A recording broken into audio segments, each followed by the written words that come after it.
Nicolussi Moro, buongiorno, benvenuta. Sì, grazie e buongiorno a tutti. Grazie per essere qui, collegati, un saluto a tutti. Mi permetto di salutare innanzitutto Chiara Zena, che è qui tra il pubblico, eccola lì. E magari a qualcuno non dice nulla il nome, ma quando io faccio vedere Team for Children, eccolo qui, abbiamo già detto tutto, quindi diciamo quell'oasi che lei ha creato per gli adolescenti malati gravi, quindi per questi ragazzi, quindi ringrazio lei e anche tutte le volontarie e volontari che lavorano con lei. Sta facendo un lavoro strepitoso e poi dico anche con un certo imbarazzo, l'ho avuto in particolar modo per due realtà, QAM e Team for Children. QAM Don Dante ci ha donato una 20.000 euro, se non ricordo male, dei respiratori, e ho chiamato Don Dante e gli ho detto: ma scusa, ma stai aiutando popolazioni molto più in difficoltà di noi? E lui ha detto: no, noi dobbiamo esserci. E stessa roba vale per Chiara Zena, eccola qua, ci ha donato 25.000 euro, un'associazione che vive solo di donazioni e di volontariato, e quindi ci ricorderemo anche per il grande gesto. Un ringraziamento a Chiara Zena e a tutti i ragazzi, a tutti i volontari, a tutti coloro, i medici, insomma a tutti coloro che ci hanno creduto. Chiara Zena e Team for Children, io lo posso dire, sono dimostrazione che la forza di volontà sposta anche le montagne, perché posso dire che se avessi ho seguito da vicino l'operazione della struttura realizzata, e devo dire che se non ci fosse stata lei e tutta la squadra, quella struttura non si sarebbe mai realizzata. Insomma, a volte le scartoffie sono più difficili da spostare dalle montagne, ma hanno trovato una che sposta le montagne, per cui non c'è nessun problema. Grazie ancora Chiara, e un ringraziamento a tutti per questi 25.000 euro. Poi verremo comunque a trovarvi quando sarà finita tutta questa tragedia. Grazie a Team for Children. Volevo darvi il bollettino, ne invia veloci, poi lascio la parola alla fine all'assessore Lanzarin, perché un paio di cose ve lo vogliamo dire oggi rispetto ad alcuni nuovi temi. Allora, i tamponi totali sono 604.000, abbiamo passato i 600.000, esattamente sono 13.229 più di ieri, 604.115. Il numero di positivi 19.105 più 8, quindi vedete che ormai le percentuali, se dovessimo paragonare in maniera molto empirica gli 8 positivi ai 13.000 o agli 11.000 o ai 12.000 tamponi al giorno, siamo sotto il 1000%, scusate, siamo sotto l'1 per 1000, ovvero qua siamo sul 0,8, 0,7, quanto sarà più o meno? 0,7. Giustamente lui ha detto 0,7, ingegnere.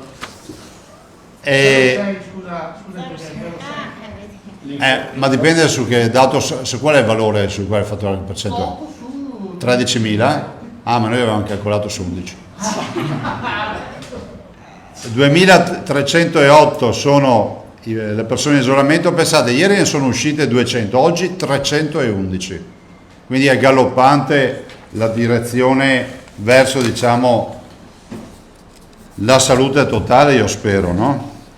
Però dobbiamo sempre avere chiaro che ci sono persone ammalate. Quante sono? Sono 454 in ospedale, sono 454 ricoverati in area non critica, dei quali 277 negativizzati, quindi sono entrati coronavirus, cioè Covid, e oggi dei 454 277 sono negativi. Terapie intensive 38, meno 1 rispetto a ieri, dei quali 27 negativi, quindi non più pazienti Covid, che non è irrilevante perché hanno una gestione molto più semplice in condizioni di assoluta normalità. Sono dei pazienti che hanno difficoltà gravi respiratorie, ma non sono più coronavirus. Anche per la gestione del paziente cambia molto. I dimessi sono 3.302, quindi 32 persone in più rispetto a ieri. I morti in totale ci avviciniamo purtroppo ai 1.900 morti, sono 1.886 più 8, dei quali 1360 nelle nostre strutture ospedaliere, cioè sono morti rilevati nelle strutture ospedaliere, quindi persone che erano in cura e sono morte, più 5 negli ospedali, più 8 in generale. I nati sono 73. Due brevi considerazioni. La prima, ieri abbiamo avuto 2 videoconferenze, ne abbiamo avuta una alle 17:30 con il governo, rappresentante ministro Pisano si chiama? Pisano, e il ministro Boccia. Abbiamo parlato ovviamente di alcune partite come l'App Immuni. La sperimentazione ovviamente ci vede fuori, nel senso che si sono candidate, se non ricordo male, la Puglia, la Liguria e il Molise, e l'Abruzzo anche. L'Abruzzo, quindi non il Molise, l'Abruzzo. Non so dirvi di più, nel senso che non ho ancora ben capito quale sia il livello di gestione della banca dati, quindi di tutto il traffico e dei contatti e delle informazioni, diciamo, soggette a privacy, per cui anche questo immagino verrà chiarito. Sembra che questa sperimentazione debba durare una settimana, io mi fermo qui. Noi abbiamo il nostro progetto e il nostro cruscotto di biomonitoraggio, come voi sapete, e nel cruscotto abbiamo tutti i dati. Adesso vogliamo anche aggiungerci un altro tema, che è quello dell'autodiagnosi, o meglio dell'autodiagnosi, di segnalare i sintomi, e stiamo cercando appunto di codificare anche questo da un punto di vista digitale e informatico, però insomma è un di cui oggi diciamo che siamo agevolati dal fatto che l'incidenza dei contagi è bassissima, perché siamo allo 0,6-0,7 per 1000, il che vuol dire che stiamo lavorando anche in una condizione di pace. Rispetto alle linee guida, ieri ottimo lavoro portato avanti dal tavolo, c'era l'assessore Lanzarin e l'assessore Bottacci. L'assessore Lanzarin ha seguito per conto della Regione tutta la storia delle linee guida, già le linee guida che voi conoscete, no? Lo sapete, gli alberghi, le spiagge, i ristoranti, i bar. Cioè, vi ricordo che le regioni hanno veramente risolto un problema a livello nazionale con l'operazione delle linee guida regionali, perché altrimenti oggi staremo qui a parlare di proteste, dei ristoranti che non riescono più a aprire, non riuscirebbero più a aprire, delle spiagge che sarebbero impraticabili e ingestibili per i distanziamenti sociali o quant'altro. Ieri si sono chiuse, ed è una bellissima notizia, le linee guida per le terme, quindi anche lo sblocco totale delle terme. Guardate che le terme per noi significa piscine termali, significa spa, trattamenti delle persone, fumigazioni, come che si chiamano? Inalazioni, insomma tutta una serie di attività che vanno nella direzione di quello che sono l'offerta sanitaria e di cura delle terme e tutto quello che è il comparto termale. Noi siamo una regione che in materia di terme può dire la sua, visto considerato che abbiamo tra l'altro il complesso importante del distretto delle terme di Abano e Montegrotto, ma non solo, poi in giro per il Veneto ci sono anche altre realtà, penso a Bibbione, tanto per citarne una, Garda e così via, però per noi è una parte importante dell'offerta turistica e sanitaria.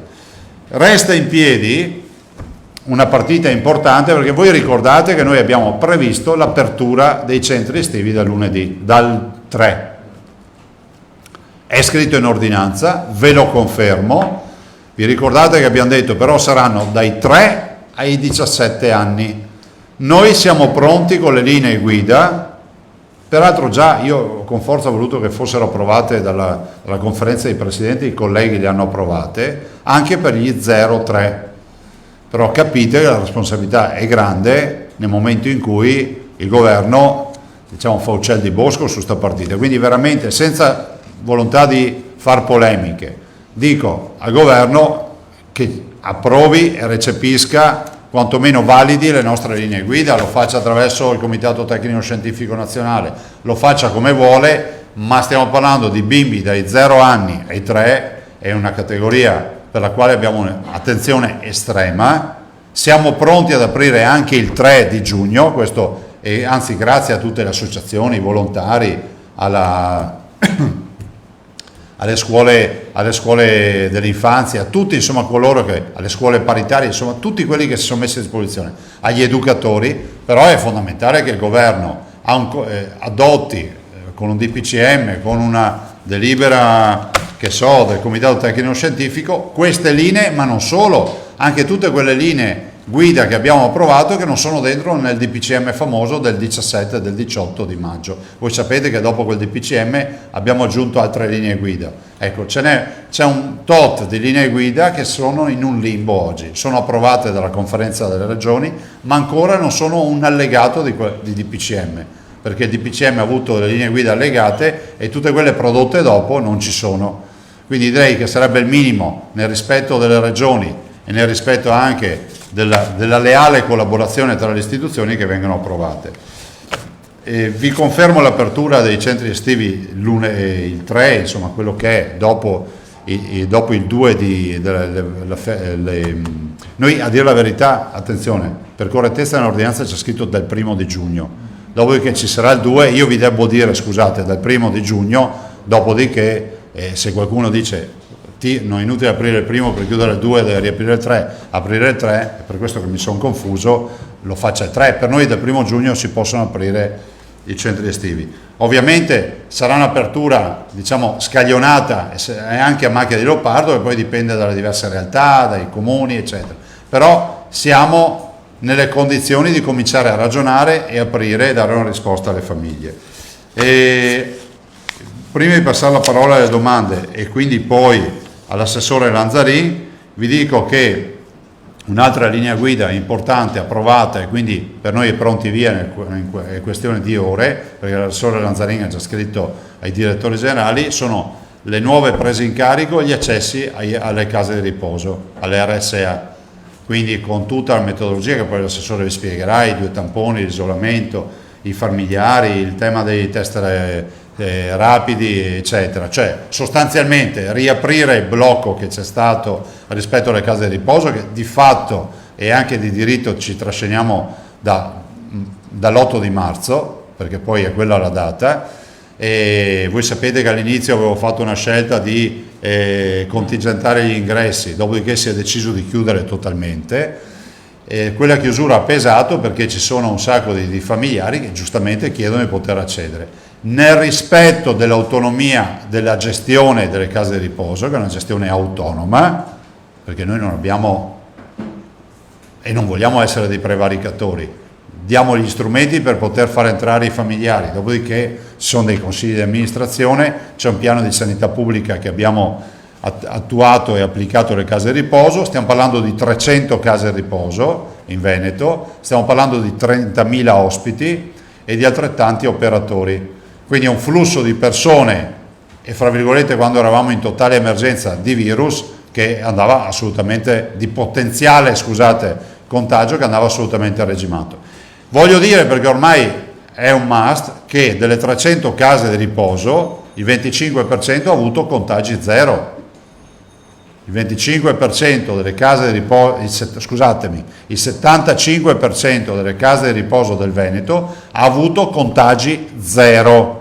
Ciò vuol dire che non hanno visto il coronavirus.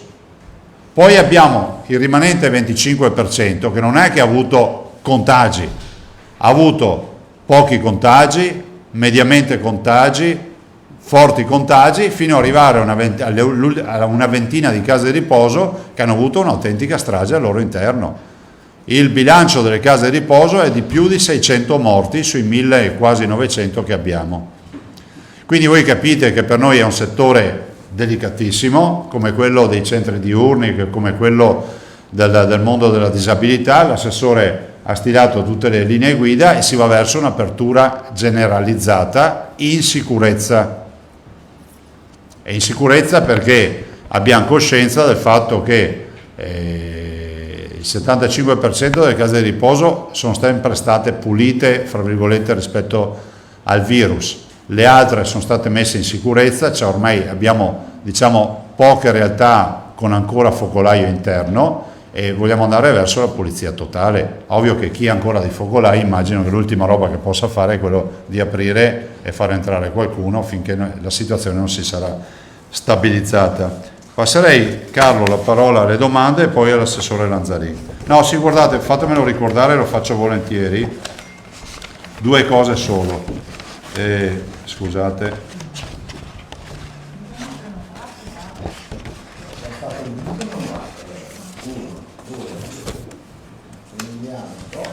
Ci sono le donazioni qui oggi, no?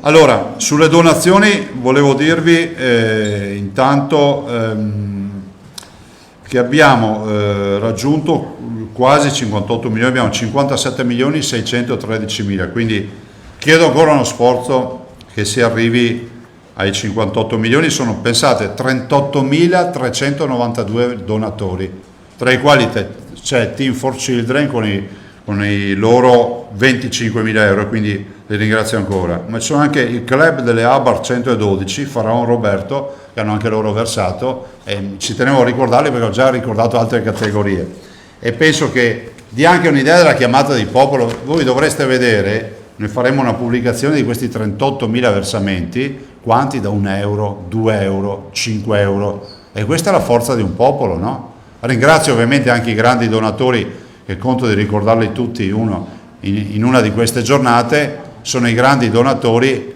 che hanno ovviamente versato anche grosse cifre. Non posso non ricordare Mediolano con i 5 milioni, Zoppas con 1 milione, De Longhi con 3 milioni, insomma c'è un'infinità. Un po' di disegni che vanno a riempire, guardate, io ne prendo qualcuno e credetemi, nel rispetto della privacy, perché dietro a quasi tutti c'è una storia veramente importante, però non sono autorizzato a dirla. Questa è una bimba di 5 anni, Fiamma, che ringraziamo, e che è di Montebelluna, Pivato Fiamma, e ci ha mandato un bel disegno. Poi, sempre per la nostra mostra, Sofia e Zaira, 12 anni e 5 anni, di Ponte di Piave, ci hanno mandato questo. Poi abbiamo Pietro Galvan di Arcugnano, 9 anni, vedete che la mascherina è entrata nella cultura dei bimbi, molto di più che negli adulti. E poi un altro disegno, un bel disegno che ci è stato mandato da Paolo Chiaramonte di Villafranca, e ovviamente ha disegnato lo scenario della conferenza stampa. E infine altri 2 disegni di Giulia Finato, 7 anni, di Pogliana, e dice che non riesce ad andare in vacanza quest'anno a causa coronavirus, e mi ha mandato anche il versamento dei 50 euro del Salvadanaio, dice non vado a Jesolo, quindi verso tutto, e ci ha mandato un bel disegno. Ed infine questo bimbo che salutiamo particolarmente, Michael, non so come si pronunci, Pessot, andrà tutto bene, ed è un bimbo assolutamente che metteremo in prima fila durante la mostra. Grazie anche a Michael. E domande, prego.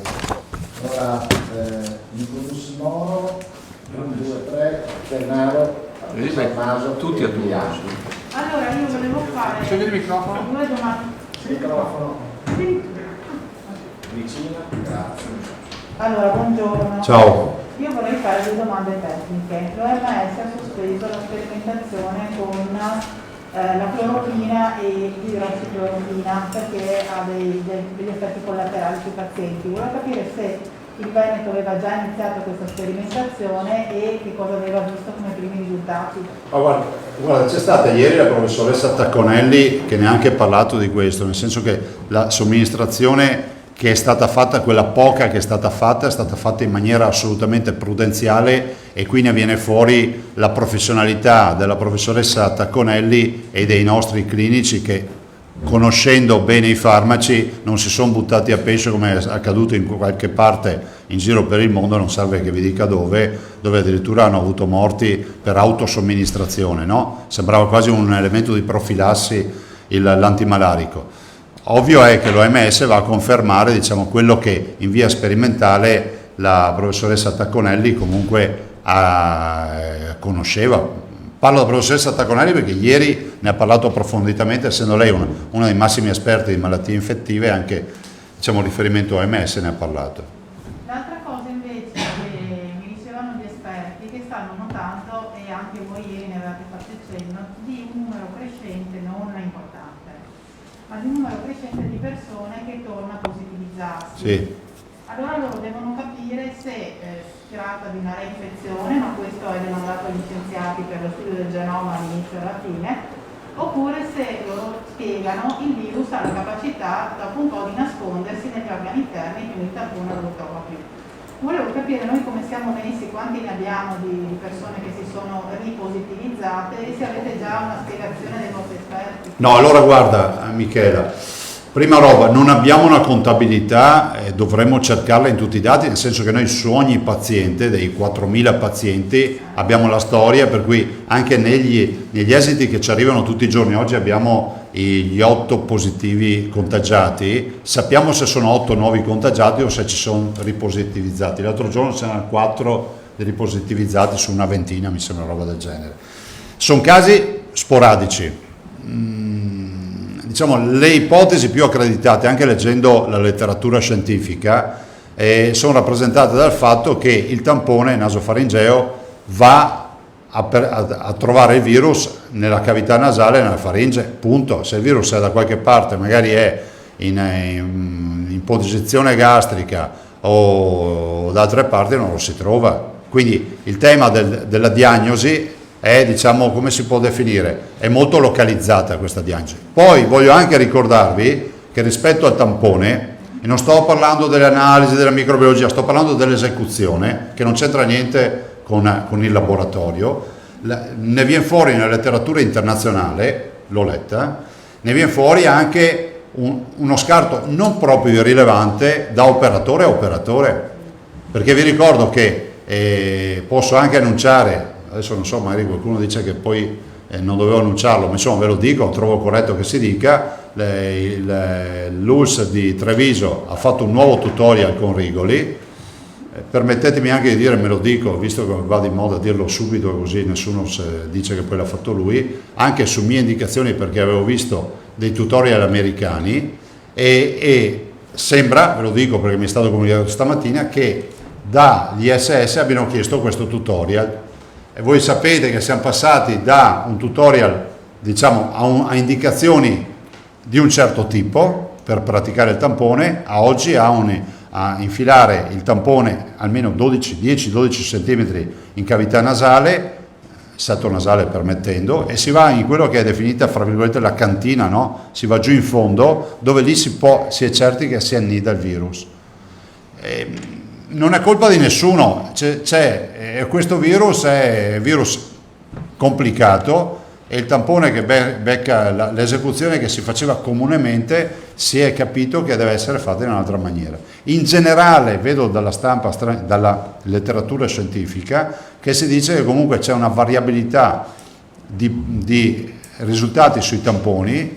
Io ho letto da qualche parte, non ricordo più perché ne ho lette talmente tante, addirittura facendo fare sugli stessi pazienti operatori diversi si beccano anche risultati diversi. Non sto inquietando nessuno, diciamo che noi abbiamo un buon livello di diagnosi, però dico che anche il tema tampone può essere accaduto, anche quello è infinitesimale, non è così importante, ma anche quello potrebbe essere una variante.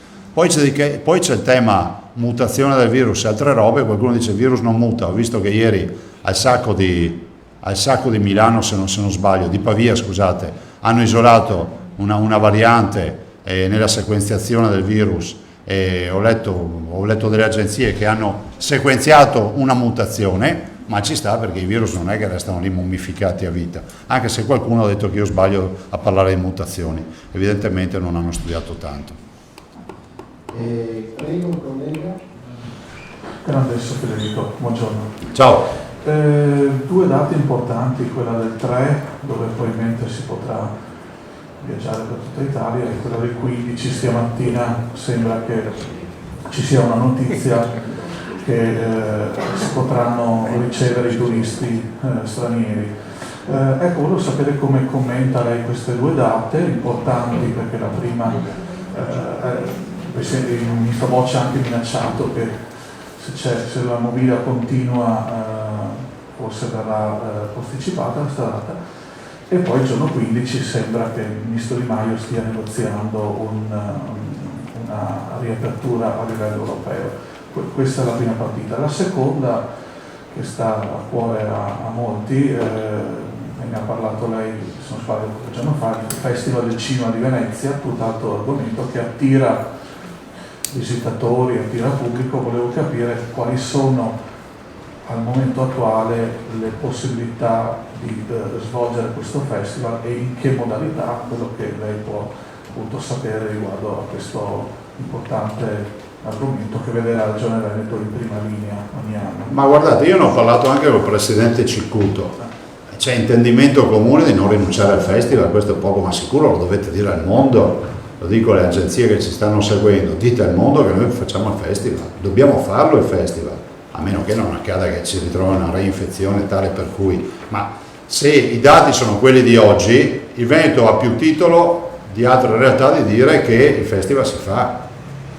Punto. Il presidente Ciccuto sta facendo un bel lavoro, sta progettando e programmando, fra l'altro è un esperto di cinema, lo sapete, e quindi è il suo mestiere, il suo pane in questo mondo, è il suo ambiente naturale, e penso che sia fondamentale mandare anche dei messaggi positivi. Con tutti i limiti del caso vi voglio ricordare che ci sono molte produzioni che non sono riuscite a completare i girati e quindi i loro prodotti, quindi molti che preventivavano di venire a Venezia, che è l'appuntamento clou. Vi ricordo che il Festival del Cinema ormai è tra i primi due a livello mondiale, la mostra del cinema di Venezia, ma avremo delle produzioni che magari arriveranno ai tempi supplementari, però si fa, ma si deve fare, cioè non esiste che Venezia e il Veneto rinunci anche a questa realtà. Purtroppo abbiamo dovuto rinunciare alla partita della Biennale Architettura, perché sentiti, penso che il presidente Ciccuto abbia messo in videoconferenza oltre 200 realtà a livello internazionale,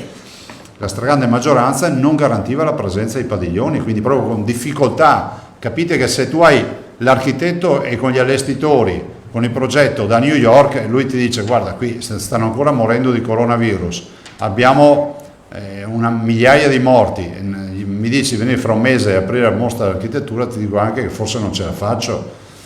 E penso che sia ragionevole averla posticipata. Ovviamente è una fitta al cuore, diciamolo fino in fondo, non è mai accaduto, però non è mai neanche accaduto che arrivasse la peste moderna come l'abbiamo riconosciuta noi.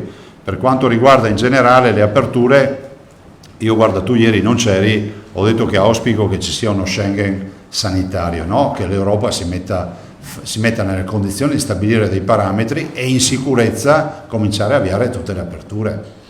Questa storia ci ha insegnato che se si fanno le scelte in sicurezza e con responsabilità si possono fare molte cose. Quando noi abbiamo iniziato a parlare dell'apertura delle palestre, delle piscine, delle spiagge, dei bar, dei ristoranti, dicevano che eravamo dei pazzi. Oggi è normale, giusto? E non abbiamo avuto a tutt'oggi problemi. Poi per carità, mai abbassare la guardia, il virus c'è, però io penso e spero che la metà giugno sia per una deadline per le aperture, ma anche per un resumé, per un bilancio sanitario. Guardate, ieri la professoressa Taconello ha anche detto, per me io tirerò fiato il 14 di giugno, perché ha detto alla fin fine, se proprio vogliamo stare dalla parte del formaggio, come si dice in Veneto, e non dalla carta, in 4 settimane succede tutto quello che doveva accadere. Per cui noi siamo un po' più forse ottimisti, perché non siamo dei medici, diciamo 10 giorni e vediamo cosa accade, però le 4 settimane dal 18 di maggio al 15 di giugno ci sono, per cui poi si va avanti. Fois si prepara Emiliano, poi Zenaro, poi Albino. Buongiorno Presidente, volevo chiedere, Ciao. dal punto di vista economico invece, visto che non è mai capitato tra l'altro nella storia che tutta la regione si fermasse per così tanto tempo e più o meno adesso sono rimesse in moto tutte le aziende, qual è il vostro polso della situazione? Se ci sarà anche un piano regionale di fondi per le imprese? Sì, mi hai letto nel pensiero, siccome non dico bugie mi tocca dirti la verità, domani avrete a mezzogiorno e mezzo, verrà qui la presenza dell'assessore Marcato, ci sarà anche il vicepresidente, ma l'assessore Marcato che presenta un piano da €500 milioni per le imprese. e quindi non è un segreto. Penso che sia giusto invitarvi perché sarà la presentazione di un piano organico con soldi veri, risorse vere per le nostre imprese. Non basta, ma aiuta, è sempre mezzo miliardo per una regione che è l'unica in Italia che non applica tasse. Lo so che voi lo sapete, ma io lo voglio ricordare ai veneti, che magari qualcuno si sia distratto. Noi non preleviamo da 10 anni nelle tasche dei veneti 1.179 milioni di euro all'anno. Quindi se uno mi chiedesse che interventi hai fatto per l'economia, 1.179 per 10. I miei colleghi li prelevano questi soldi. Quindi per me 1.179 lasciato al consumatore, al cittadino per le proprie scelte del risparmio piuttosto che della spesa. Quindi ci siamo considerate che questa tragedia per noi vale purtroppo circa 65.000 posti di lavoro persi, contatti, mercati. Anche qui, ragazzi, il vero anti-lockdown l'abbiamo fatto poi il 18 di maggio con l'apertura delle attività commerciali, ma giustamente i nostri industriali, pensate al mondo del mobile, mi dicevano: scusa, sì, io ho aperto l'impresa un mese prima, ma se non ho le mostre e i negozi che vendono le cucine, vendono i divani, i salotti, a chi li vendo io? Quindi noi possiamo considerare che è dal 18 maggio che tutti tirano fiato. Prima si lavorava, perché lo sappiamo benissimo che il 4 maggio 1.200.000 venditi sono entrati nelle imprese, però non si vendeva. Adesso dobbiamo guadagnare i mercati ed è fondamentale che il governo attivi tutte le promozioni a livello internazionale. Non ultima quella del turismo, che è quella che sta pagando un conto salatissimo. Se ne sono andati di fatto un mese e mezzo, 2 mesi, perché poi per arrivare al regime, io sono fiducioso, ve lo dico, per il turismo. Abbiamo fatto di tutto con la mia squadra per aprire il prima possibile.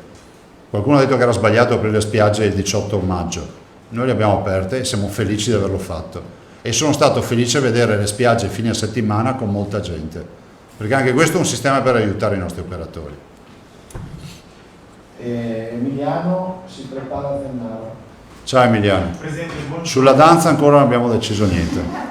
torno a un'altra delle mie piccole battaglie, torno ai nidi che sono in seria difficoltà. L'ho detto prima. Perché mi scade innanzitutto la CIG entro il 7 di giugno, in più sembra che il rapporto numerico dettato un pochino dalle linee guida metta in seria difficoltà insomma la riapertura, se ci sarà dei vari nidi. Dicono insomma chi del settore che non riescono a fare nuove assunzioni per rispettare le linee guida. Quindi le chiedo se tra questi aiuti dell'assessore Marcato ci sia un occhio di riguardo anche per loro, o se riuscite in qualche modo a fare il pressing su appunto la fascia 03. Ma guarda, altra tematica, se posso dire, annuncio una dietro l'altra velocemente.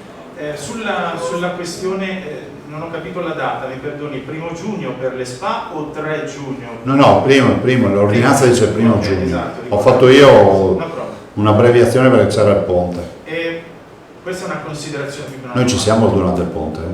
Grazie per il promemoria. Io ricordavo dal reddito di cittadinanza, insomma, per accedervi c'è un obbligo di prestare 8 ore al proprio comune. Quindi mi sono chiesto, lo chiedo a lei che è un amministratore, perché hanno messo in piedi questa bagarre delle famose guardie Covid?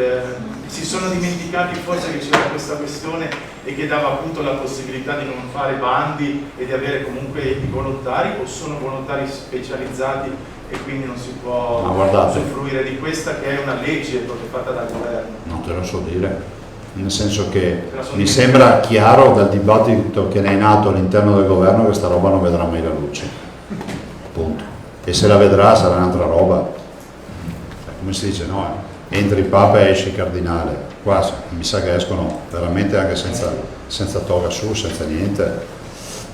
Non lo so, guardate, io ieri vi ho detto, da un punto di vista umano è una sconfitta, non pensare di dover avere degli educatori che ti dicono: guarda, cioè, a questo punto li utilizziamo proprio per dire non fumare perché ti fa male, non bere perché ti viene la cirrosi, no? Cioè, io vi ho già espresso la mia idea, penso che se si chiude così è bene, cioè se si chiude proprio. E dall'altro invece, rispetto a quello che tu dicevi, sì, il discorso delle 8 ore o quant'altro, però non non ne so nulla e non so neanche a livello di reddito di cittadinanza quanti debbano fare 8 ore nei municipi, perché non penso che ci siano tante domande qui da noi. Questo è l'altro aspetto. Dopo tu mi chiedevi? Degli asili, la fascia 03. Ma guarda, l'assessore Lanzarin ha già messo delle risorse, dopo magari quando interviene ve lo dice, però quindi decisamente non la partita di mercato, perché non è in questa direzione. Dico anche ovviamente che sulla partita 03, scuola dell'infanzia e gli asili nido, vi invito a darci una mano, di chiedere al governo che ci approvi queste linee guida. Le abbiamo fatte da una settimana che ce le hanno.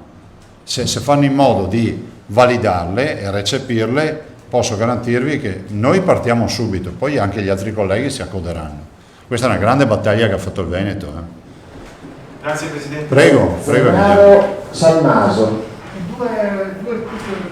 Prego, ciao. Allora, la prima è, si è sentito parlare di voto a settembre, voto il 6, il 13, addirittura il 20 adesso le ultime.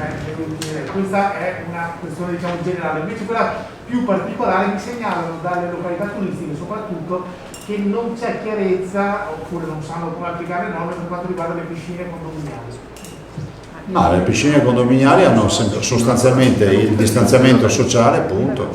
No, sui controlli. In che senso i controlli? Perché ci sono amministratori che chiedono ai inquilini Chi fa la vigilanza? chi fa la vigilanza, chi paga la vigilanza. Sottosati. Ma è necessaria la vigilanza oppure No, è necessario il rispetto delle regole, che è un'altra roba, nel senso che fra l'altro è nell'interesse di qualsiasi proprietario, perché i condomini non sono proprietari o sono locatari, di avere il rispetto delle regole, perché altrimenti poi tutto si scarica sul condominio, oltretutto, no? Perché c'è una responsabilità individuale e una collettiva. E quindi per questo gli amministratori non concedono. io penso che si debba concedere nell'ottica della responsabilità, appunto, personale, individuale, è ovvio, no? La responsabilità collettiva può essere che il condominio decide di fare un assembramento di sdraio lungo la piscina, strafregandosene del distanziamento sociale che è 1 metro, e quella è una responsabilità collettiva. Ma il fatto che ci sia uno che non rispetta le regole personalmente, quella è una responsabilità soggettiva. Voto? Sei sul voto, ho visto che c'è stato un emendamento, forse mi hanno detto ieri sera, per farli il 20 di settembre. Allora, partiamo dal presupposto che ad oggi la legge dice 25 settembre, 25 dicembre. Quindi è la legge che andrà in approvazione nelle prossime ore. Se non verrà modificata, la finestra sarà 25 settembre, passatemi l'errore su settembre, ma sono sicuro del 25 dicembre, la famosa finestra autunnale delle amministrative. Questa è quella base. Noi avevamo fatto un incontro e un accordo con il ministro Lamorgese, prima che questa diventasse legge, dicendo abbandonate la vecchia finestra autunnale, che è questa, e facciamone una che dà la partenza dal 6 di luglio, e questa era quella originaria. Col ministro Lamorgese avevamo concordato come Presidente della Regione una finestra anticipata che partiva dall'estate, con la possibilità di fare una convocazione per le sole regioni, quindi non election day, in estate. Anche qui è entrata cardinale, è entrata Papa e è uscita cardinale, nel senso che è sparita la legge concordata con il ministro Lamorgese e il Consiglio dei Ministri ha deciso di confermare la finestra autunno-invernale, definiamola così. Perché si discute oggi? Perché il Comitato Tecnico Scientifico dice che, al di là di tutti i dibattiti della politica, le elezioni devono essere fatte prudenzialmente entro settembre. Quindi delle due l'una, o le fai a settembre o entro settembre, vuol dire che puoi iniziare da adesso fino a settembre. Noi, vista la Corea che le ha fatte in aprile, vista la Francia che le farà a metà giugno, diciamo ma perché non si fanno a fine luglio? E dopo tutti liberi? Perché a settembre comunque c'è di mezzo agosto per la campagna elettorale. Siamo in attesa, so che oggi c'era una riunione politica della maggioranza, cercheremo di capire cosa accade. Il Presidente della Conferenza delle Regioni ha mandato una lettera anche ieri sera per chiedere la finestra estiva, a nome dei presidenti di regione. Noi siamo convinti che sia una grande opportunità quella di andare a votare d'estate. Pensate, fosse il 26 luglio, fosse il 2 di agosto, avremo la possibilità di garantire a tutti di fare una campagna in un periodo tranquillo, avete visto i nostri dati, di farla assolutamente in un periodo che è garantito e non ci andrebbe di mezzo Ferragosto, tutte queste attività che poi significa attività che sviliscono, cioè tutto quello che è la campagna elettorale, sviliscono, scusatemi, tutto quello che è la campagna elettorale. Io resto fermo su luglio comunque. Albino. Bene, Presidente, buongiorno. Ciao. Ho 2 o 3 domande non so. Prego. Ecco, allora, la prima è la seguente. Allora, i primi risultati sul REM del Sivir sembrerebbero incoraggianti, lo dice Burioni in una newsletter oggi. E abbiamo notizie sull'andamento della sperimentazione avviata da noi, mi pare che il Veneto fosse una... Sì Albino, tu ieri non c'eri, c'era il tuo collega Tosato e l'ho proprio detto, quindi prima di Burioni l'ho detto alla professoressa Tacconelli, che ieri ha dato proprio un riscontro del fatto che sì, che comunque è un farmaco per l'artrite reumatoide, certo. Siccome io non so mai pronunciarlo, Remdesivir, Remdesivir, grazie, e dice che funziona, tanto è vero che ieri facendo una carrellata su tutti i farmaci e le sperimentazioni che sta facendo la professoressa, essendo riferimento di uno studio multicentrico, dice questo funziona, cioè nel senso abbiamo capito che nei cocktail di farmaci questo farmaco dà risultati. Bene, questa è la prima questione. La seconda, se è possibile, mi piacerebbe tornare sulla vicenda del professor Crisanti, non per amor di polemica ma per amor di verità. Non so se lei ha avuto modo di leggere domenica questo inserto fatto dai colleghi di Repubblica, che lei domenica ha concesso un'intervista che io ho avuto il piacere di vedere dall'Annunziato, in cui ha trattato di tanti temi. Allora, in queste 4 pagine i colleghi di Repubblica dedicano 3 capitoli fondamentalmente al Veneto e viene fuori che il Veneto è indubbiamente la regione leader per quanto riguarda la sperimentazione avviata su ovviamente i tamponi. Però c'è una ricostruzione che secondo me meriterebbe di essere chiarita e per questo mi permetto di fare una domanda. Allora, per essere molto sintetico, emerge questo scenario che il professor Crisanti il 17 gennaio tramite il suo istituto con la ricercatrice Ilaria Dorigatti avrebbe usiamo il condizionale perché ovviamente io comunque mi fido ciecamente di questa ricostruzione fatta in maniera molto puntuale, ci sono anche gli orari esatti della comunicazione, ecco, avrebbe scritto un suo report che il 20 sarebbe stato, come dire, preso in considerazione dall'azienda ospedaliera. Una settimana dopo, l'azienda ospedaliera di Padova, una settimana dopo, stando alla ricostruzione sempre dei colleghi di Repubblica, ci sarebbe stata una prima riunione operativa per tentare di capire se questo allarme che il ministro Speranza aveva... Ma stiamo parlando del 17 di gennaio. Ecco, allora Crisanti in questa riunione avrebbe detto che il suo istituto è pronto e che poi questa decisione ha portato all'acquisto di 20 respiratori, di 20.000 mascherine e di test da effettuare per avere risposte in 24 ore. Poi, sempre il professor Crisanti, qui è scritto, ha inviato una lettera a tale Lucy Collins, che è la sua collaboratrice all'Imperial College di Londra, predisponendo un ordine per l'acquisto di 20.000 dosi di reagenti e questi sono arrivati a Padova il 30 gennaio. Fine. Allora, questa ricostruzione secondo me fa capire che uno scienziato che aveva legami internazionali, primo forse in Italia, è riuscito a capire la pericolosità di... Ecco, credo che il grande imbuto sia rappresentato dal fatto che il Ministro della Sanità non aveva assolutamente previsto la possibilità di fare tamponi in quel momento e quindi ecco, questa è la ricostruzione che viene offerta. Non so se lei in questo momento è in grado di... No, ti spiego anche perché di no. Prima di tutto perché sarebbe corretto che a questo punto chiedessimo al dottor Flor, ma voi dovreste impegnarvi poi a pubblicare il parallelo di quel racconto, no? Secondo aspetto, io penso che sia merito del professor Crisanti di aver fatto il suo mestiere perché lo sa far bene. Stiamo parlando di forniture di un laboratorio, di attività di un laboratorio. Stiamo parlando del più grande laboratorio che c'è in Italia e che il Veneto ha affidato al professor Crisanti da 7 mesi. Cioè, state continuamente tirando fuori, ma ha comprato il reagente, ma ha fatto questo. Cioè, chi doveva toglierlo il reagente? No, lui, ma dico. Ah, poi mi ha risposto.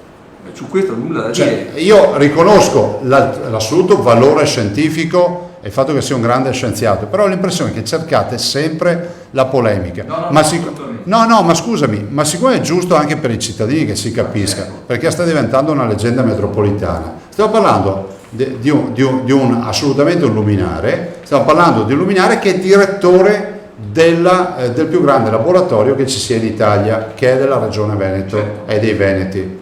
Ne abbiamo altri 13 che fanno tamponi.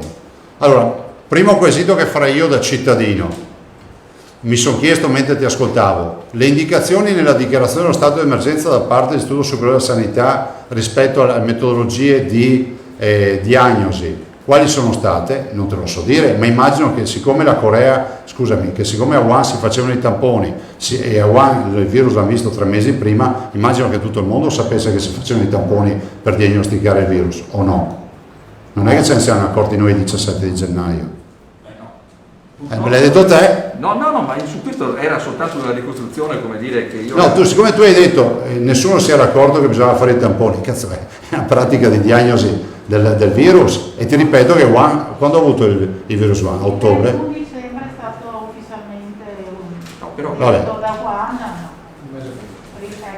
no. È una modalità diagnostica del virus, primo. Secondo, c'è una relazione che il professor Crisanti ha inviato a firma della professoressa Barzon del 20 di gennaio, giù di lì, adesso non ricordo la data, nella quale fa proprio un resumé di tutte le attività e dice: noi siamo pronti, abbiamo i reagenti, abbiamo tutto. Poi non vorrei neanche entrare nel merito di questi discorsi, ma visto che tu li hai posti, ti chiedo l'impegno in base alle risposte del dottor Flor, perché io ti ripeto, l'unica cosa che voglio chiarire, ma nell'interesse dei Veneti, cioè sentir dire che per la burocrazia nostra siamo dovuti andare a Londra a prendere i reagenti, posso dire, siccome io sono capo di una squadra, se c'è qualcuno che ha intracciato la strada per il professor Crisanti, mi arrangio io a far giustizia, perché intracciarla lui vuol dire intracciarla ai Veneti.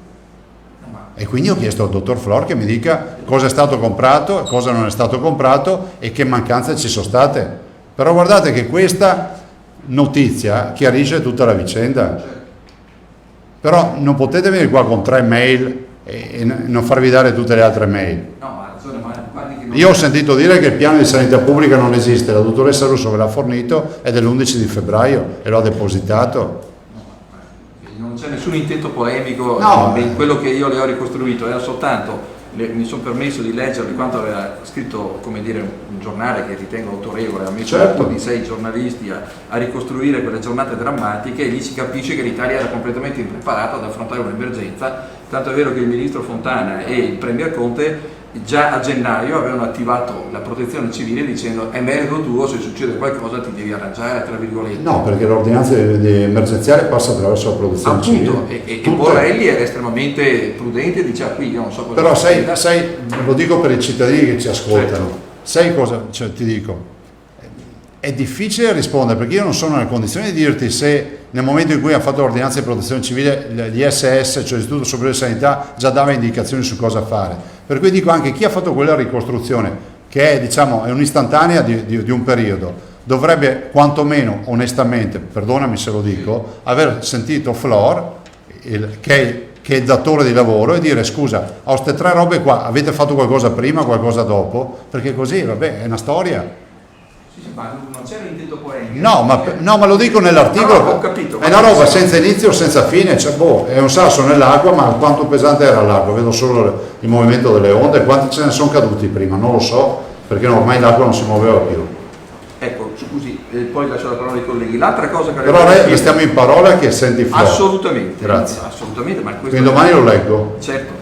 Detto questo, un altro autorevole giornale, il Corriere della Sera, invece cita appunto il Veneto come modello estremamente positivo per quanto riguarda i tamponi, per il modello che avete creato, che viene definito modello aperto.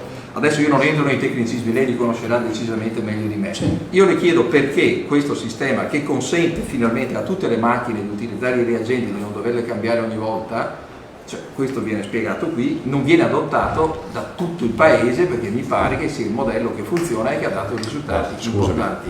Scusami, allora questa è una roba che ha dei risvolti tecnici che non possiamo né liquidare, né il sottoscritto li può liquidare pur conoscendoli abbastanza, certo, né tantomeno giornalisticamente, credetemi.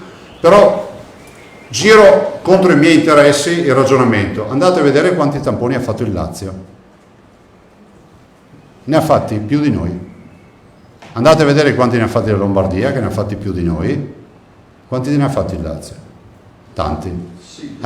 Allora, io dico che noi siamo stati efficienti, abbiamo fatto un bel lavoro, siamo stati sicuri, però anche gli altri hanno fatto tamponi e non avevano le stesse macchine, io mi rifiuto che ci sia, allora non sto parlando per professor Crisanti adesso, di una narrazione popolare e qualcuno si è anche offeso. Guardate che il tampone non l'abbiamo inventato noi, il tampone esiste da decenni. Le metodologie di diagnosi del tampone sono tipiche e di patrimonio dei laboratori. Punto, mi fermo qui, cosa volete che vi dica? Cioè, non so cosa dirvi, se dopo qualcuno ama la rissa, io mi rifiuto di far rissa.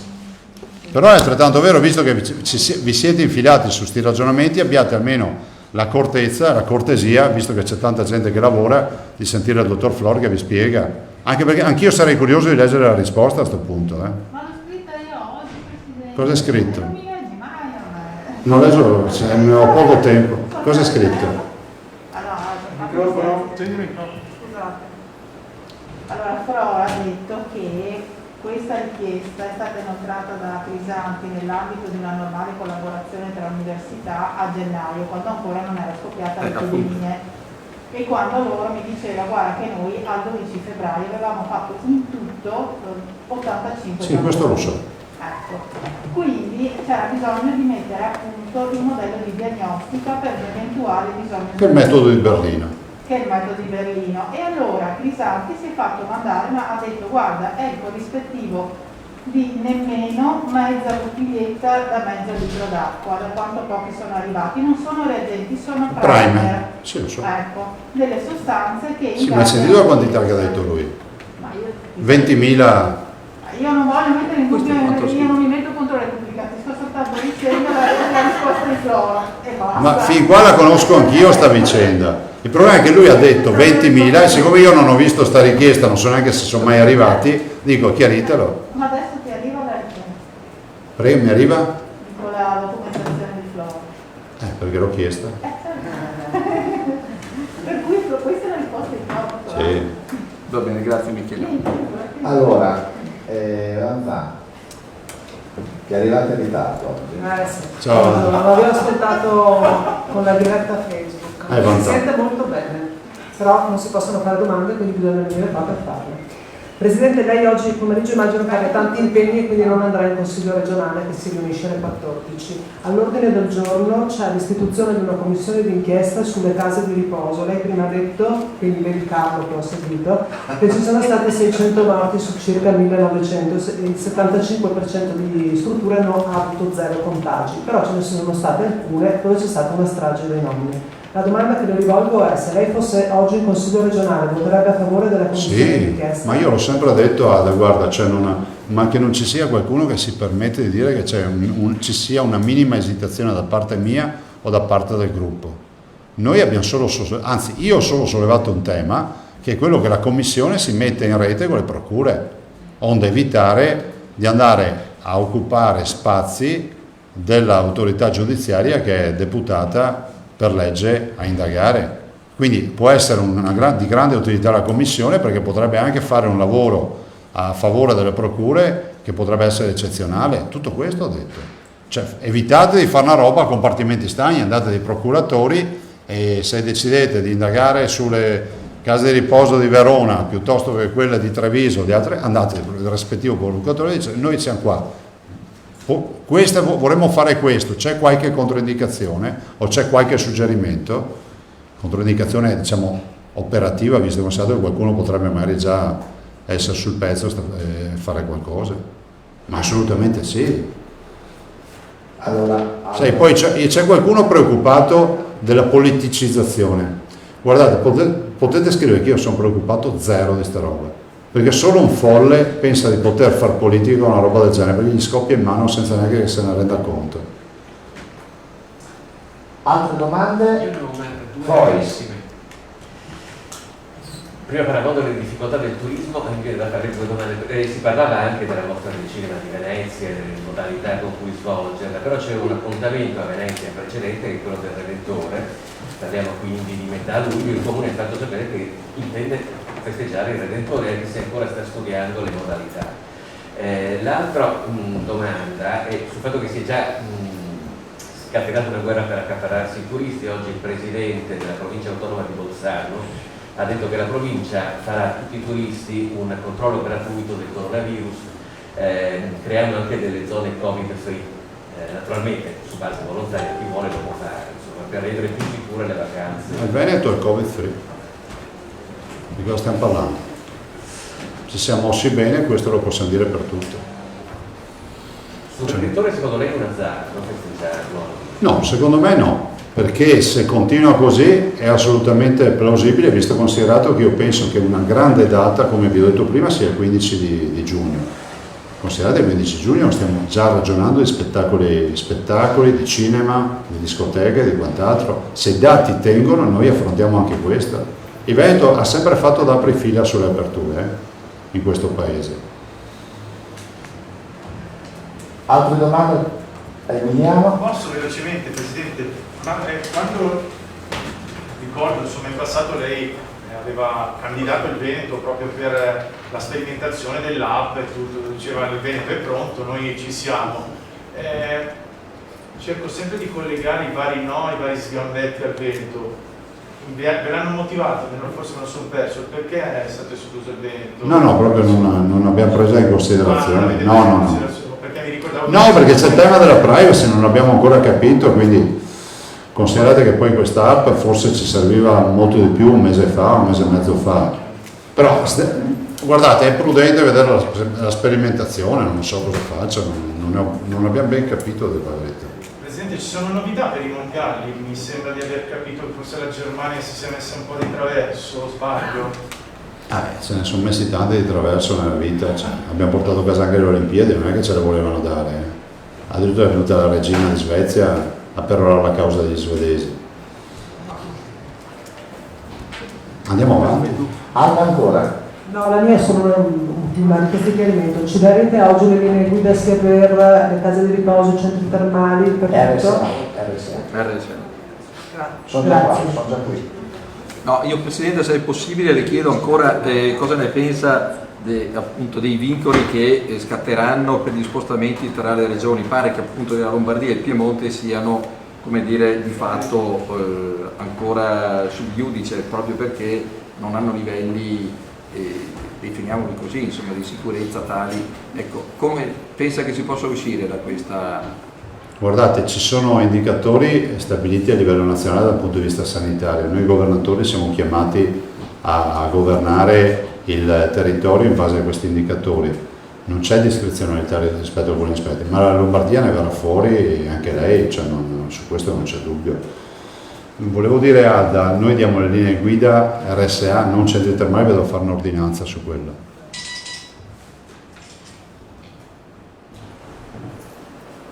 Basta? Scusi, ma allora quindi per gli centri termali?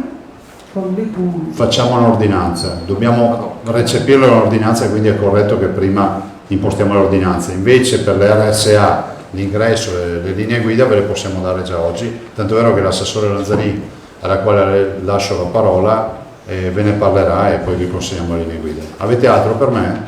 Grazie. A lei, grazie. Buon lavoro ragazzi.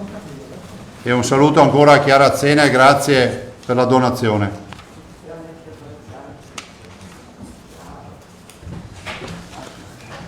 Ciao ragazzi. Assessore Lanzarini, eccoci qua. Sì, allora, come promesso, abbiamo chiuso la partita delle linee di indirizzo, dico anche la dicitura corretta, linee di indirizzo strutture residenziali extra ospedaliere, perché non ci sono solo chiaramente le case di riposo, ma anche tipo le strutture per disabili.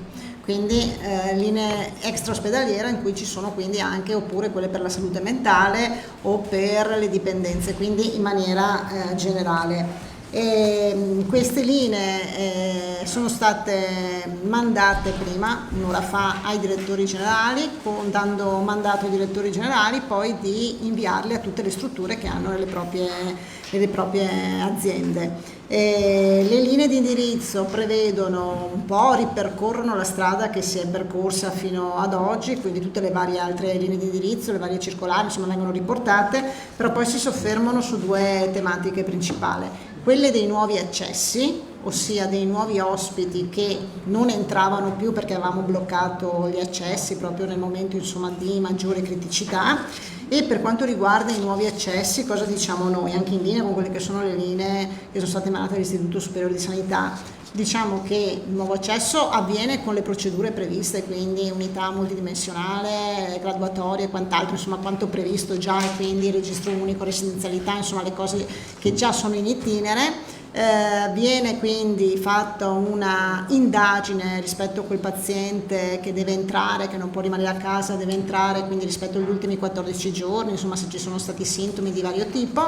Gli viene fatto il tampone nasofaringeo, entra nella struttura però in una, diciamo così, in dei locali isolati, quindi le strutture si devono attrezzare per avere appunto dei posti isolati. Dopo 14 giorni gli viene fatto nuovamente il tampone e poi quindi entra in maniera, diciamo, normale in tutta la struttura, quindi un cordone, diciamo, di sicurezza di questo tipo.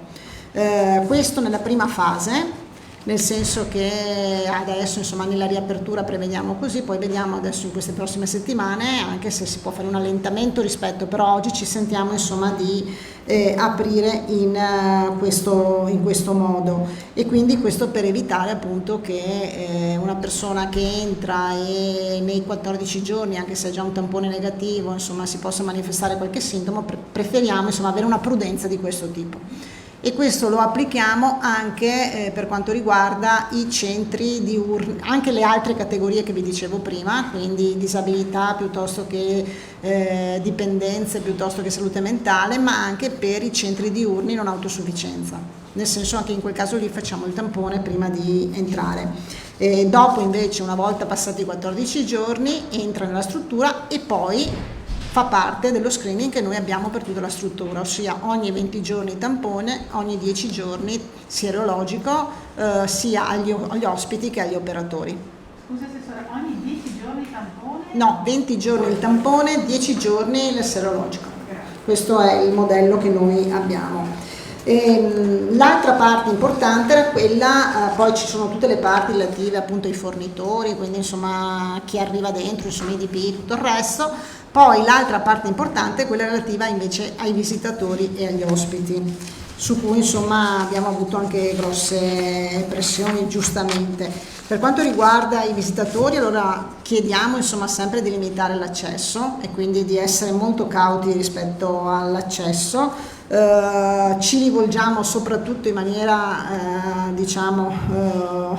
quindi a chi gestisce queste strutture, dicendo che per chi vuole entrare c'è una valutazione chiaramente che deve essere fatta all'interno rispetto al familiare o al visitatore, quindi le norme normali, misurazione della febbre, compilazione di un questionario e quindi inchiesta, questionario rispetto appunto ultimi 14 giorni e quant'altro, le norme comportamentali, un registro degli ospiti che rimane per 14 giorni, così nell'eventualità riusciamo anche, come anche previsto per la ristorazione, per i servizi alla persona, insomma rifare i contatti, quindi il famoso contact tracing.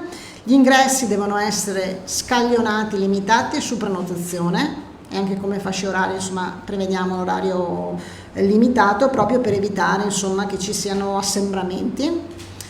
Chiediamo che, se possibile, gli incontri vengano fatti all'aperto, se possibile chiaramente compatibilmente con le condizioni degli ospiti e dei pazienti, oppure di individuare dei idonei locali separati. E prevediamo due modalità. Le modalità sono quelle dell'incontro tramite plexiglass vetro, oppure per avere incontri più riavvicinati con la visiera e la mascherina FP2 senza filtro. Visiera e mascherina FP2 senza filtro. Come parrucchiere. Forniremo ad ogni struttura dei test rapidi, quindi un test per ogni ospite, in modo che possano anche fare il test rapido, che quindi quello con la punta del dito, insomma il prelievo, insomma quello rapido, insomma anche a chi entra. Quindi forniremo ad ogni struttura anche test rapidi per il numero di ospiti che hanno all'interno. Queste sono insomma in linea, poi le vedete, poi ci sono altre parti, però queste insomma sono le parti principali. Aggiungerei anche che è tutta prevista una serie di formazione sia per gli ospiti ma per gli operatori, e per quanto riguarda gli operatori voi sapete che è partita la formazione online tramite la Fondazione di Sanità Pubblica. Sono state invitate tutte 399 sono state chiamate strutture, hanno già iniziato i corsi online appunto proprio relativi anche agli operatori rispetto appunto alle misure di igiene, alla valutazione del virus, alle condizioni e quant'altro, quindi un grande lavoro stiamo facendo di formazione, è partito dal 18 di maggio e andrà fino al 22 settembre con appunto tramite questa piattaforma proprio per mettere nelle condizioni anche gli operatori di conoscere un po' di più rispetto a questa tematica. Quando iniziano le visite e anche i nuovi ingressi degli ospiti? Non c'è un limite temporale, nel senso che oggi noi mandiamo le linee guida, quindi possono essere applicate da subito. Da subito, sì. E invece mi scusi il microfono. Assessore, poi mi scusi, volevo chiedere un'altra cosa, per quanto riguarda il contingentamento delle visite, come si fa? Cioè c'è un visitatore a settimana, al giorno? Allora questo lo lasciamo molto alla struttura e quindi anche in base alla struttura. Voi sapete che comunque tipo per i malati terminali oppure per i malati gravi insomma c'era già quella finestra che ogni struttura decideva, era previsto anche all'interno del DPCM questa cosa qui, quindi insomma per casi estremi insomma già prima si poteva anche fare delle eccezioni tramite il direttore sanitario o comunque chi ricopre questa figura. Noi non prevediamo, cioè prevediamo sì una temporalità di 30 minuti, un'ora massima insomma di rimanere, però non abbiamo delle finestre perché poi essendo tramite prenotazione lasciamo alla struttura organizzare un po' insomma in base anche agli spazi, perché poi sapete una struttura è diversa dall'altra, quindi in base a un po' di dimensioni, spazio, numero ospiti e quant'altro. Ma la raccomandazione scientifica non penso sia una visita al giorno, c'è un parametro che magari uno può adottare? In maniera graduale, adesso vedremo, c'è una cosa che secondo me vediamo anche strada facendo, nel senso che vedremo adesso con la riapertura capiremo anche che richiesta c'è e in base a questo insomma eventualmente tareremo anche insomma un po' le limitazioni. Ultima cosa, mi scusi Assessore, avete un aggiornamento anche dei contagi e delle vittime? Noi eravamo rimasti... Non ce l'ho chiesto e domani ve lo forniamo, oppure nel pomeriggio, sempre, basta che me lo diano nel pomeriggio, vediamo se riusciamo a fornirlo e vediamo la tabellina. Ci avevamo già pensato. Alda Manzano. Chiarimenti, Assessore, per favore. Quindi teoricamente già da domani, da un pomeriggio, se le strutture sono pronte, potrebbero sia accogliere nuovi ospiti che far entrare i familiari degli ospiti già residenti. È possibile che una struttura dica no, io non mi fido, non faccio entrare nessuno? Certo. Cioè, noi diamo delle indicazioni però poi la struttura potrebbe anche, non so, io vado in maniera un po' più cauta e quindi evitare, aspettare un po' di più, aspettare una settimana, cioè non è che, perché poi la gestione e la responsabilità è in capo alla struttura all'interno. Perfetto.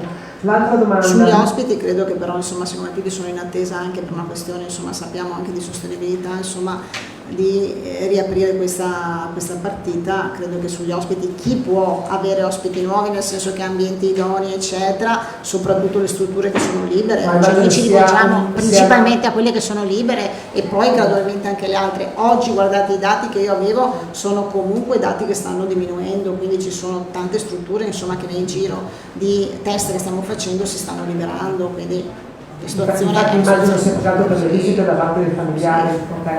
L'altra cosa, nel caso in cui quando entra un familiare e viene fatto il test rapido, se questo fosse positivo cosa succede? Assolutamente non entra e soprattutto viene subito segnalato il SISP per il tampone di conferma. I test che appunto noi prevediamo di dare vengono inseriti poi nel sistema di biosorveglianza e quindi i test che vengono effettuati all'interno della struttura vengono inseriti sempre nel sistema. Questa procedura, Assessore, vale anche per i centri, per le strutture ospedaliere, non so, dove ci sono centri di riabilitazione, ospedali dove sono ricoverati pazienti dove adesso non si può entrare? Tipo? Non so, strutture di riabilitazione, mi hanno parlato di ospedali dove se uno viene ricoverato per fare riabilitazione, ad esempio dopo una frattura al femore, non può più entrare, non può ricevere visite dei familiari. Ma quelli dovrebbero essere stati già autorizzati con le linee guida che abbiamo dato per le strutture ospedaliere. Quindi un'altra pratica. Cioè non mi è stata posta finora una richiesta di questo tipo. C'è una lista d'attesa degli ospiti che devono entrare nelle case di riposo? Sì, c'è una lista d'attesa che chiaramente, insomma, voi capite che non essendoci stati molti accessi, oggi ci sono anche molte quote, se parliamo del sistema delle quote libere, perché comunque si sono liberate, quindi sicuramente c'è la possibilità anche di scorrere la graduatoria, insomma, che ci sono, che non risponderà sicuramente a tutti, però in base al punteggio e quant'altro di scorrere le graduatorie che ci sono in ogni singola azienda, per ogni singola azienda la propria graduatoria. Non sappiamo il totale delle persone in Veneto che stanno aspettando di entrare in casa di riposo? Non ho il dato qui, possiamo fornirlo. Grazie. Sì, un secondo. Salmaso. No, prego, se c'è qualcun altro. C'è Emiliano prima, scusate. Sì, prego, Emiliano. Emiliano e poi Salmaso. Vai. No, volevo semplicemente chiedere, in ambito di visite, è come per altri settori, solo una persona può arrivare tutto il nucleo familiare? No, certo, è chiaro, è limitata, nel senso, se evitiamo gli assembramenti e chiediamo tutte queste misure, è chiaro che non può arrivare la famiglia intera. Meglio specificare, Assessore. Salmaso. Allora, una casa di riposo su 4 mi pare sia a rischio in Veneto, no? Da quello che diceva il Presidente, il 75% delle case di riposo. Oggi molto di più, quello era il dato che lui aveva in fase, oggi io credo che siamo sul 90% di strutture libere. Covid free completamente. Sì, che non ci ecco, sono. le zone a rischio, ce le può ricordare per cortesia, se penso che lei le conosca, cioè le aree, al di là dei nomi delle case di riposo, insomma. Ma quel 10% il veronese che ancora... è sempre quello, anche gli ultimi numeri di positivi li abbiamo visti all'interno di una struttura proprio anche inizio di questa settimana, a fine della scorsa, nel veronese. Quindi rimane sempre Verona, insomma, la provincia ancora un po' più difficile. No, volevo solo, visto che c'è stata fatta una domanda sulle strutture per l'infanzia, no? Sì. Siccome è stata portata una delibera questa mattina di integrazione fondi, che così insomma vi do anche la notizia. Allora, noi per quanto riguarda le strutture per l'infanzia avevamo già previsti 4 milioni e mezzo che sono già in fase di distribuzione, che erano quelli con una variazione di bilancio, che è stata una delle variazioni di bilancio iniziali quando c'è stata l'emergenza, no? Rimanevano fuori dalla partita, e sono quelli che sono venuti anche qua, tutte quelle strutture, quindi nidi 03, che sono autorizzati o accreditati ma non rientravano nel riparto perché non sono previsti in base alla legge 32 del 2010, dove non sono stati aggiornati, e i nidi in famiglia, se vi ricordate, che erano l'altra categoria. Con delibera di stamattina quindi abbiamo recuperato 2.853.000 euro da dare a 134 asili nido accreditati, 75 asili nido autorizzati ma non accreditati, 231 nidi in famiglia, per un totale di 3.856 posti. Quindi abbiamo recuperato questi 2.800.000 e andiamo incontro anche alle esigenze di questi che non erano finora rientrati in nessun riparto. È un contributo straordinario proprio per l'emergenza, legato all'emergenza. E come li avete recuperati? Cioè da quale capitoli di spesa li avete tolti? Li ho recuperati dai miei capitoli tagliando, e poi in una fase di assestamento chiederò appunto il rimpinguamento dei capitoli da cui ho tagliato. Però se no, mi scusi se avevi finito? No, dico, la fascia dagli 0 a 3 anni però non può riaprire. La fascia dei 0, allora le linee guida che sono inserite, che sono state inserite, che sono state votate e approvate dalla conferenza prevedono 0,17, però c'è un impegno quando in quell'approvazione di aspettare che il ministro Bonetti, insomma, perché il ministro per la famiglia, io infatti l'ho cercata anche stamattina per capire, noi abbiamo mandato al ministro Bonetti le nostre linee. Però appunto l'avevo cercata anche stamattina per capire perché si dava mandato in 2 o 3 giorni di sbloccare questa partita, quindi in maniera prudenziale vorremmo capire se questa partita è stata sbloccata. Quindi lei punta ovviamente alla fascia completa. Certo. Grazie. Se non ci sono altre domande io chiuderei qua, vi distribuirei il materiale. Grazie assessori. Allora, vi ho risparmiato